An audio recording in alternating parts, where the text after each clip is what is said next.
Hey guys, this is Nick Christopher from Mob Tales. Thanks for tuning in. Please like, share, subscribe, all that bullshit. Please leave comments. Um, Today, I'd like to welcome a very interesting gentleman that lived a very colorful life. I had the pleasure of meeting him recently in Florida, and it was more than a pleasure to meet him and hang out with him and have a couple of laughs. So, without further ado, I'd like to welcome Kevin Wilson. Kevin, thanks a lot for coming on the show.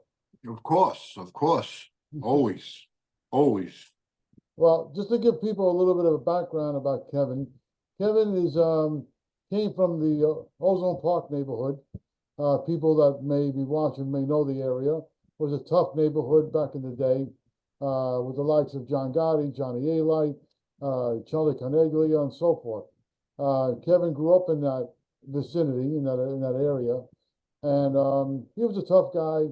Came up tough, dealt with some ups and downs, and unfortunately became addicted to certain substances, and then moved down to Florida, trying to leave that life behind, but ended up hooking up with the One Percenters. If anybody knows what that is, it's a motorcycle gang, pretty popular in the United States. So my first question for Kevin is, growing up in a neighborhood like Ozone Park, what drew you to the street life? What kept you from trying to stay on the straight and narrow? What prevented that? What prevented me from staying on the straight and narrow? Yeah, what prevented you from being legit? And then aside from getting linked, hooked up Well, with the street. when you're young, man, 17, 18, and you're accumulating, money, and you're driving nice cars and jewelry, and I don't know. For me, I just loved it. I guess I loved the excitement. I didn't like going to work down in the Heath Food or the fruit market. It was easy to make money just within a half hour. You made your week's pay. So that was me. That was me, and it was the majority of my friends too. We all hung out in the clique, and that's what we did. Well, did you come? Did your family at all, your mom, your dad, any family members ever try to dissuade you from that? Well, I got to tell you, man, I pretty much grew up on my own, man. My father was an alcoholic, and my mom, she tried, but I guess I was my own man. I wanted more things than what I had. So, and you got to go out and you got to hustle, man. I mean, I did everything to hustle, man. I shovel snow, rake the leaves, you name it, I did it. But you meet up with a couple of people, and then they got better ideas of how to make some money. It's quick. Hey, yeah, what the hell? And then you just fall into it, and it becomes like an everyday thing. It's like a normal Oh, thing. so So, in other words, you actually started legit. You were doing some, like you said, shoveling snow, raking leaves. So you kind of started in a right direction, but then your environment caused you to go the wrong way. oh, I've always worked, man. I've been working since I'm 12. Don't get me wrong. Delivering newspapers, the press, the Long Island Press, the Daily News. Mhm. I worked at Aqueduct Racetrack, Saratoga. I go down in the summertime, and Belmont. I was a hot walker, and I did that before I went to school, and I was only about 16. Back then, you need working papers. You were 16. And when I was 15, I worked at Queens Farms. The milk guys would pay you under the table to help them load their trucks up and stuff, at night. So I've always worked, but then when I'm 17, 18, I wanted more, I wanted nice things. It's true. You're watching these movies, you glamorize these guys, you see them sitting outside in front of the social clubs, everybody, how you doing? What are they all got nice cars and stuff, hey man, I want one of them nice cars and stuff, and it's easy to get it by, we call it swag, getting some swag and get rid of it. So that's what we did at a Well, young age. Well, I can kind of relate to that. I grew up that way too, somewhat. But can you tell us a couple of stories of experiences moving, hustling? Like, give us like, is there any particular story that you can tell us of things that you kind of did? Well, mostly, I can't mention no name. I don't want to mention no names or nothing, but mostly was involved. Um, I don't know. Sometimes we would get cigarettes, sweatsuits, um, a lot of pajamas and nightgowns and stuff. Quantities of stuff we would accumulate through Mhm. various parts wherever we're at. I can't say I don't want to. Oh, well, Dirty. you're talking about like hijacking? Well, no hijackings. No, just getting into stores and stuff. Okay, all right, Yeah, yeah, gotcha. yeah, Okay. yeah. Um, now we're most of based on the fact that you grew up in Osborne Park, were most of your, crew guys you hung out with, were they mostly Italians? Oh yeah, yeah. All Italians, man. I grew up. I was like the only Irish kid there, man. I'm Irish, so I'm the Irish bastard. But no, man. I was always at their house. All my friends were Italian, man. All of them, and a lot of them, their fathers were connected, and I would always be at their house eating everything. They treated me like family, man. You know. So yeah, all my friends were Italian, man. Well, were there, I know you don't want to really mention names, but I'm sure there's some names you could mention because guys have already moved on. They're not involved in that life anymore. And they have shows like mine, for example. I remember you did mention a story to me about Johnny A. Light, that you crossed paths with him at one time Yeah, in the neighborhood. And that was a pretty funny story. yeah. Would you mind sharing that with us? Oh, I come on. No, I don't know, man. No, it's all good. Ex Johnny, he might remember. Um, it was it was something I wasn't supposed to be doing, and he kind of came down and straightened it out, straightened me out, or whatever. Ah. Can I put it that way? You Yeah, you know? can put it that way. Yeah. You know what I Uh, mean? yeah, yeah. Well, I mean, based on the fact that you grew up around guys that were their fathers or grandfathers or whatever, or uncles were connected, did you ever think of getting involved in that more directly? Like in the life, would you ever, so like Jimmy Burke, like Jimmy Conway, I mean, sorry, Yeah. Jimmy Burke, for example, or there's so many other Irish guys that did get involved with the Italians or in that life. Were was that ever a thought to get involved with them deeper? Oh well, you could kind of say I was an associate, whatever, because there was some times that they treated me. They all knew who I was too. Everybody knew who I was. I would go to this one particular club, and hey Kevin, what's up? And I was very tight with who ran it. And once in a while, somebody would say, they asked you to do something for them or whatever, and we all had there'd be like three or four of us. Sure, why not? And I thought, like I say, up until 29 is when I was involved with that, and it was supporting my habits. So that's basically what it was. Yeah, I was going to get into that eventually. Yeah. But being the Irish guy among the Italians, uh, did you at all adopt a name? Did they give you a nickname? Did you have a nickname at that time? Well, there was this one individual. He owned on Rockaway Boulevard. He owned a newsstand, and my friends are gonna start laughing now. And he gave me the nickname Flipper. I don't know why. What the hell, Flipper? Remember Flip Wilson? Because my last name is Yeah. Wilson. Yeah. You know, flip, flip. So that stuck with me. Everybody picked that up, and that was it. I was flip. I don't see that either, but okay. Eh, I don't know where that came flip, flip. from. Yeah, I couldn't get a nice name. Hey, gee, thanks, man. Flip Wilson.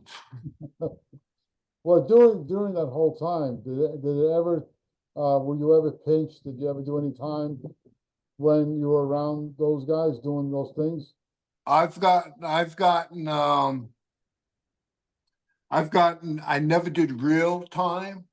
I most just little stints. You know, never real prison time. Never. No, no. Just like I don't want to say I was a smart one or whatever, but whenever uh used to be anti-crime back then, man. I don't know if you remember that. Yeah. Anti-crime, man. Just I remember one time they swooped in on us, man. And I just would spend most of it just a week or two. That's it. I never did real no hard prison time. No, Ah, I'm lucky, man. I'm lucky. yeah, you're not kidding. I'm the blessed one. Yeah, Yeah, all right. I'm still blessed. I am still blessed. So Yeah, that's for sure. The guys that you ran around with, are they still, are you still friends with them? Are they still around or, um, a couple of them are deceased. Uh, couple of them, I keep in touch with one okay? from the neighborhood, and but the rest, one's got a podcast. One has a podcast. Oh, really? And, Okay. so you know, keep in touch that way, but not going back home and sitting down having dinners and stuff like that. You Yeah. know. Well, since you've been around those guys, before we get into the other part of your life, I'm not gonna touch upon that just yet, but being around this kind of world Hmm. and what it is now, do you think that what it was then and what it is now, do you think that the mob in general, do you think they still are a factor, or are they, in your thoughts, on their way out? Me personally, I did not like they were back then. I mean, who am I to say now? Because it's been like 30 years. To me, I'm like, maybe they are dwindling down, a Mhm. dying factor, you know? Mhm. Think about it. The government, everything that they used to lock people up for, they are doing, man. They're selling drugs, they're legalizing gambling, you know? So everything a guy is locked up for, the government is actually doing legally. So, and I think I think they're not as strong as they used to be. That's my opinion, but you know, Mhm. like I say, who am I? You know what I mean? Oh, okay, that makes sense. It's not totally out of the possibility. Uh, Yeah. Now you did mention something about being, you had a unfortunate addiction, and you currently promote a lot about getting, there is a way to get out of it, being addicted and finding a way to survive, like you did. Mhm. Um, can you give us a little bit of background on that? Well, I was addicted probably, let's see, probably about 15 years, man. You know, I was a garbage head. Whatever got me, I'll say, you know, high. Whatever got me high, I did it, you know, because I loved it. I loved it. I didn't need an excuse. Good day or bad day, I loved it. So I tried, you know, when I got older, through those years, I tried rehabs, outpatient things, all that. Did nothing worked for me, you know. I used to get upset because the people in there would stand up and complain that they had a bad day. That's why they went to get high. I got high because I loved it. You know what I mean? Mm, I got up in the morning knowing I was getting high in the afternoon, and if I had no money, I know I was going to get money because I always got money. Always got money. So, but anyway, to stop those, me anyway, those didn't help me out. To stop, I just put it in my head. I went to Florida. I said, I got to get out of here. I went to Florida, got down here in Florida,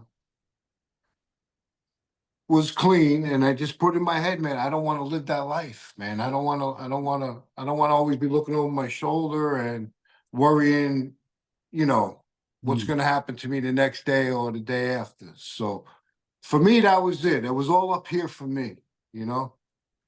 I don't So, know, so you, and as each day goes by, it gets stronger and stronger and stronger. And you could have a guy next to you, which I had. I had people right next to me, and they're getting high and stuff, and I'm like, it don't even bother me. But I don't push it on nobody. When you're ready, you're ready. That's how I feel. You know what I mean? I can mm, recommend. You know, listen, I did that. I live a beautiful life now, man. You know, I wouldn't have. I'd either be dead, prison. So I'm like, the, I don't preach it on nobody. If they ask me for help, I'm more than happy to stay with you, call you, tell you what you got to do, you know, help you be strong. But I'm not the guy that's going to say, hey, man, you know, you really shouldn't be doing that. Or, you know what I'm saying? When you're ready, you're ready. And I was ready. I was ready. I had a young son. I didn't want him growing up like me. Like I said, my father was an alcoholic. My parents would be fighting in the middle of the night, and that's how it all got started. They'd be fighting in the middle of the night, and I was like, man, I don't want to hear this shit. And I walk out. It's 1, 2 o'clock in the morning. I'm walking the streets of New York. I'm 14 years old because I don't want to hear their bullshit, you know. And I start hanging around with the older kids in the schoolyards and out on the street, whoever's out on the street, you know. yeah. So the So, basically it started. so the addiction that it was for you, it was a psychological thing. You psychologically programmed yourself to walk away. Right. I mean, to me, that was the only thing. Like I say, I tried like probably about 4 or 5 rehabs. I can't remember because I've been through so much. And then about 2 dozen outpatient programs, you know. And and even when I'm in there, I knew as soon as I left, I'm going to get high. So what's the sense of me sitting? You understand? Was I trying to impress myself with people? No. I loved getting high, but then one day I just says, you know what? It's all up here. I gotta stay straight, and I gotta be strong. I have to be strong. Can't be weak. Right. That's it. Okay. I mean, I don't know how, what better way to put it, man. You know? Yeah, well, you're pretty much a rarity, you know, for people. Most people, you voluntarily force yourself to stop. You know, where a Yeah. lot of people don't have that strength. Especially people that were very much very past the addiction thing, where they're like totally, like you said, you know, they don't know how to break it. They need But the help of outpatients or a rehab. They need help. Now, the rehab and the outpatients that you went to, did you uh-huh. go there voluntarily, or did somebody help you to go there? Well, sometimes I would say, you know what, I got to get away. I got to get away. I got to try it again, whatever. But then when I'm there, I'm like, this shit ain't gonna work. You know, it's all up here. And I'm already thinking, so it was like a vacation, you know, like a little stint. Like I had some friends that would go away 6 or 7 months, not to rehab, they get pinched. And you know, Yeah. they get a little 6, 7 months. That was their vacation. They would come out and like, yeah, I was on vacation for a little bit, you know. My vacation was going to rehabs, I guess. And because I had good insurance, man. I was a plumber, man. I was local one. You know, I had good insurance. So Oh, okay. Now, being experiencing this and going through the rehab and then being able to psychologically break yourself away. Since that time, and I know you've been clean ever since, but since then, what have you done? Have you decided to do anything to assist others, help others? Did you ever think about, you know, speaking engagements or what is in your mind to do something, to give back, so to speak? well, I always thought because you know I'm gonna have 30 years clean, so I always thought when I through those 30 years maybe I should try to be a counselor and help people because Mm. I don't sugarcoat none. I tell you just like it is, just like I'm talking to you. You Mm. know, I'll tell you like, hey man, you know, who you bullshitting? You're not ready right now. So you're gonna waste your time, you're gonna waste our time. Somebody else could be sitting there. You know, just be honest and like an honest counselor, you know. I thought of that, I never went through with it. And just recently, like I say, one door opens, another closes. Um, because the guy upstairs, he's been with me my whole life, man. He's been with me and my guardian angel. So just recently I'm reaching out trying to help people. And when I was involved with the MC, there'll be younger members, and I was clean. You'll be surprised how many clean members there are in a club. But there'd be younger members that you know you could see, and you know they're getting high and they're getting high in front of you. You know, some of them would come up to me and say, "Hey, man, you know, what did you do, whatever?" And I just says, "Man, it's all up here, brother. When you're ready, you're ready." You know. So a couple of them looked up to me, which I was happy. I was proud. You know, if I Well, can help just one person, I'm good. that's good. Yeah, that's right. Well, you're saying when you're ready, you're ready. Right. That's Now, from your point of view, how do you know when somebody's ready?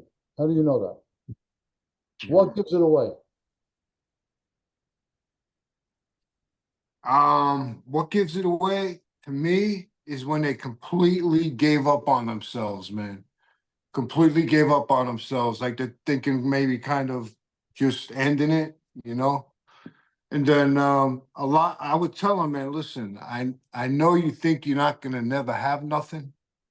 You think this is it, this is all it's gonna be. You're never gonna have no money, you're never gonna have nothing. Look where you're at.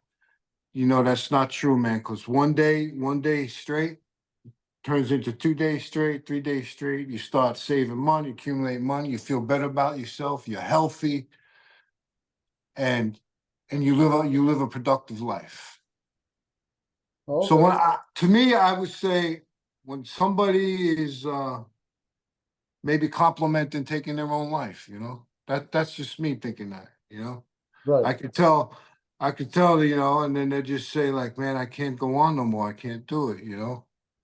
They finally gave up on themselves. They gave up on going to those outpatient rehabs and stuff like that, you Okay. So know. that's pretty much a signal that Yeah, they're ready to they're break yeah, it's pretty to much break.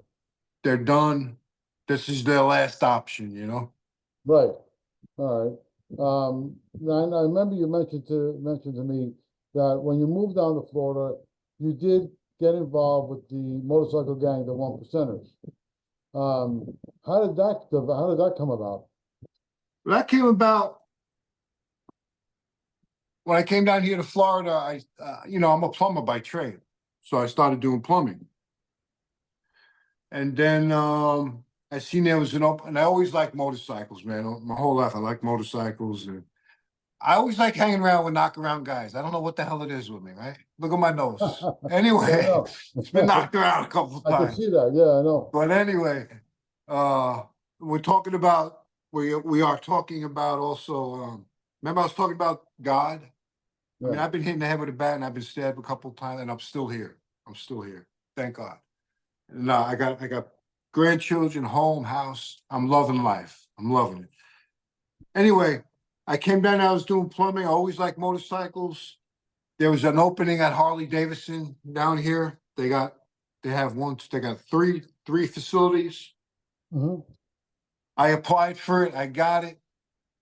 Uh, I'm just a lovable, likable guy. Yeah. Everybody likes Kevin. I got along with everybody. Joke around. Uh, and then you know, one percenters would hang out. They would come and talk to me and stuff. They invite me to open house. I go to open house. I enjoyed it because these are guys I can talk to. These are guys I can talk to. Like I can curse. I can give them an off the wall joke, and they're laughing and they understand. You know, because tell you the truth, when I came down here, I had no. I miss my friends. I miss hanging around and this and that. You know, because I couldn't talk to nobody. I couldn't joke around, you know, like, hey, what you got? Where'd you get the swag? You know, stuff like that. What do you got in the trunk? You know, let's put them in the trunk. You got the plastic? they look at you like you're crazy or something. Like, oh, this guy's off the wall. I'm joking. What the fuck, you know? So I couldn't hang around with normal guys, you know. So the 1%ers I can hang around with, they got the same humor and they like joking around and shit like me, and I loved it. So I started hanging around and probated for a while, and I'm still associated with one. Associated. I'm not a member of a club down here who I hold to my heart, and they know that. So yeah, But the 1%ers are, I mean, they're a motorcycle gang, basically. So yeah. is So that, so are the cops. So's the Thin Blue Line. All yeah, right. right. Yeah, Everybody's uh, a gang, right? I yeah, was profiled many times. Trust me. Never judge a book by its cover. I got the sweetest heart, man. I'll give you the shirt off my back, and so will they. So don't judge a book by its cover. oh no, I'm not judging anything. Oh, not you. I know. I know. I know. You know, I mean, look, I grew up around, I hung out with a gang when I was growing up, so Yeah. it's a lot of people maybe misjudge sometimes what gangs really are. There are gangs that are bad. I'm not saying there isn't, but there's a lot of times gangs are really more of a family than they are of anything violent. Exactly. No. They got your back. I mean, you know, Mhm. I got into a motorcycle accident once, man, with them, and man, they in the ambulance with me. They were up in the hospital with me 24/7. They took my bike. They nursed my bike. You know, if you need anything, call. And I mean, they are family, man. They are family. Yeah, that's true. Well, I'm gonna go to another thing now, something totally different. Okay. You recently had the opportunity to do some acting. Yes, I'm And blessed. I'm blessed. yeah, and I know it's not, I know it wasn't something you ever did in the past or ever thought of doing, but you kind of fell into it. Still, like you kind of like stepped in shit, kind of a thing. Yeah, I did. I stepped in shit. My whole life I'm stepping in shit. I know the whole shit family. No shit. Fuck that shit. Yeah. But this is a good thing. This is a good Bullshit. thing. Well, this is good where you did some I know you did a couple of scenes in Brooklyn Ties with Sean King, who's a Uh-huh. good friend of mine, and I'm also in the project. And you did something very recently where, oh my God, I know I saw the clip where you're sitting in a car and you're dangling a cigarette out of the window. Yeah. And I can't, That's gonna be yeah, tell us a little more about both of them. How you all guys, right. Well, I can't tell you what the production, what the name is and stuff, but I will tell you that scene. That was a down and out guy. I've been up for like three days. I don't know if you see my hair. I was like a madman. yeah. And I owe money. I owe money to a mob guy, and he calls me. I'm sitting in the car with this. I went through like pack of cigarettes for that little scene, you know, because they wanted me flicking a cigarette, thinking like, what am I gonna do now? And they wanted me to flick the cigarette. They were gonna catch the cigarette slow, hitting the ground, bouncing back up. I'm sitting in the car. The phone rings. I look at it, and I'm like, oh fuck, I don't want to answer it. Then it rings again. I got to answer it, and it's like, I don't got your fucking money. Blah blah blah. I owe the guy money. So I said, fuck it, I'll get your money. I drew the phone, and now we're in front of a liquor store. Then I look at the liquor store, it's a cigarette, and I say, that's where I'm going to get my money. And the So, scene is I get out of the car, I got a gun, and that was, I can't name that yet. So so you can't name the title of the movie yet. I can't. That's what I'm Yeah. saying, man. Right, Can't. right, I got you.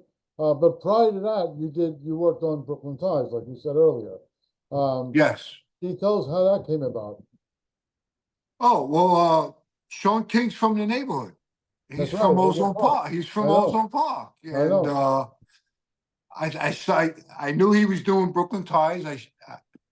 Through the process, I got headshots done. You know what headshots are? Yeah, of course. That's when they take pictures of you like a model or whatever. Not that I'm a fucking good looking guy, just and I sent him one of my pictures. I said, hey man, I'm from the neighborhood. You think I can do good? And he got in touch with me. He says, you know what a monologue is?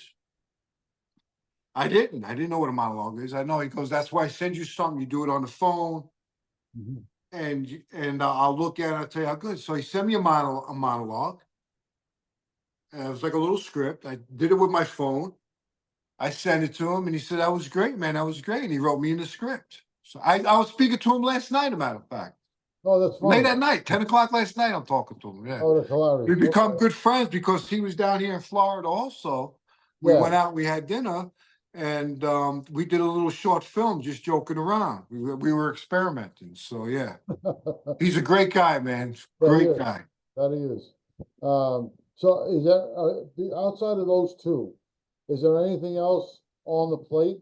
Any other projects that Oh, you're looking well, into? I did that one. Two other short films, but on the plate there is one coming up. I can't mention it. And then there's another one where it's going to be possibly a documentary about a crime family. Hmm. I was um I was offered that. So hopefully that goes through. And I'm hoping it because I check it, I call every day. You know, I got two agents now. I'm blessed, right? If I get any problems, like my wife would say, something, I'll say, "Hey, you got to talk to my agent." She get off, "Want a divorce, you got to talk to my agent." Joking around. So Yeah, anyway, fun. yeah, that's that. But I got like, I'll be, if everything goes the way it's supposed to be, I'm gonna be pretty busy up until next year. Oh, that's great. That's good to And hear. then we met William Steele. We met him together. Yeah, He's got something going on. He thinks I'm gonna be good for. So fingers crossed, man. yeah, really. That's it. Yeah, that's for sure. That's it. The one question No. I didn't ask you earlier, Mhm. and we didn't really get into it, but um, what caused you to move to Florida to begin with? Well, my son was born. Ah, You know, and mhm, I thought to think, you know what? I remember how I grew up with my father, and I seen I was on the same path. I may not have been an alcoholic, but I was a drug addict. Same thing, mhm. same thing. I didn't want him growing up like that. So I says, you know what? I got to make a move. So like the Beverly Hillbillies, we packed our shit up, went down to Florida. It was rough, It's rough the first few years, and but like I say, as every day goes by, you're clean, your life gets better and better. And I'm living a blessed life, man. That's it. That's all I can say. The guy upstairs has been looking after me. Has he been looking after me so I can do this? Do this with me and you and maybe help one person? Who knows? Yeah, that's right. That's for But sure. Yeah, that's the but way I look at life. I mhm, like to give back. I don't like to think on my past. I don't like to think of shitty past.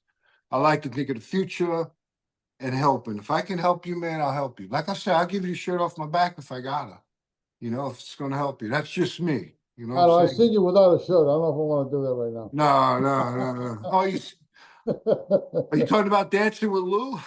Yeah, that was scary enough. I had a tank top on. You see, I like to joke around, man. You got to joke around. Yeah, Life's about laughing and joking around. You know what I yeah, mean? you got that right. And Um, and and like I say, if you're not getting high or drinking, life is beautiful, man. You don't know. Just going outside and smelling the air and saying, "Man, I got a roof over, man. I'm blessed."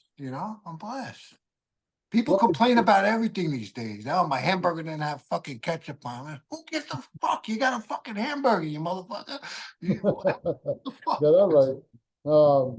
But before we close off the show, if anybody wants to check in, find out more about Kevin Wilson, Yeah. where would they go? Where can people check out more about you? I'm on Facebook, Instagram, YouTube. I got a YouTube channel because I got a little YouTube series going on where I play Mickey the Silencer. I play an Irish hitman, believe it or not, for a Colombian drug lord named Sophia. That's Country Wayne Shorts. They can just look up Kevin Wilson, Palm Bay, Florida, and Instagram, and it will pop up, man. And they can message me and I'll be more than happy to talk about addiction with them, honest to God. I mean, I get messages every day. I talk to people I don't even know, man, you know? Well, the thing you just mentioned, the YouTube thing, Yeah, that you, play an Irish hitman. yeah. Where can, I'm curious myself, what is the title of this program that we can? All right, you gotta go to Country with a K, Country Wayne Okay, with a K, Country Wayne. And punch in, just punch in Sophia, because he's got a lot of different things. They're like 10-minute shorts on YouTube. okay. And I already got like 5 of them out there. And there's more to come because apparently everybody likes Mickey the Silencer. Yeah, I can So- imagine why. Oh, that's So, cool. Okay. All right, great. yeah. And then go to my YouTube page and also my Facebook page. YouTube, I gotta put more on there. See, I'm like computer illiterate, so I gotta pay somebody to do it for me. And he's kind of slacking. So matter of fact, now remember, Monday's a holiday, Tuesday, I'm gonna write it down. Hey, where's my reels, man? You know, you get paid, you fuck. So That's funny. that's that. Yeah, well, anyway, Kevin, listen, it's been a pleasure having you on the show.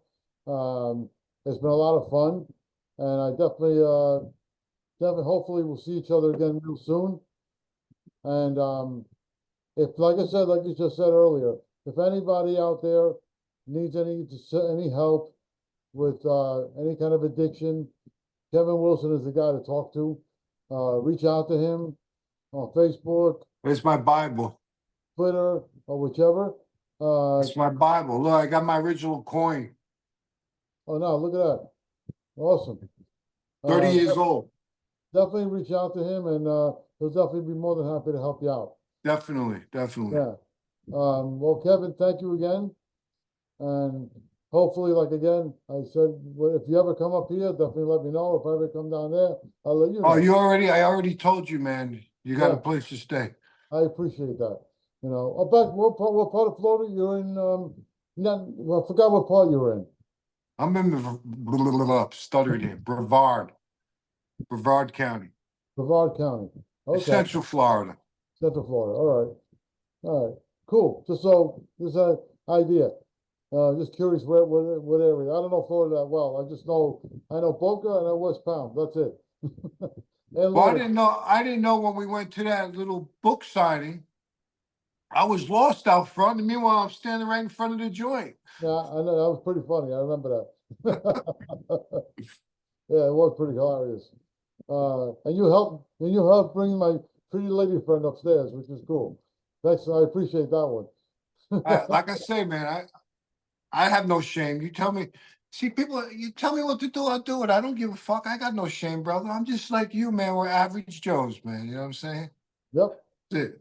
you got that right. We got to help one another. Everybody's got to be good with one another, and that's Yeah. it, man. That's right.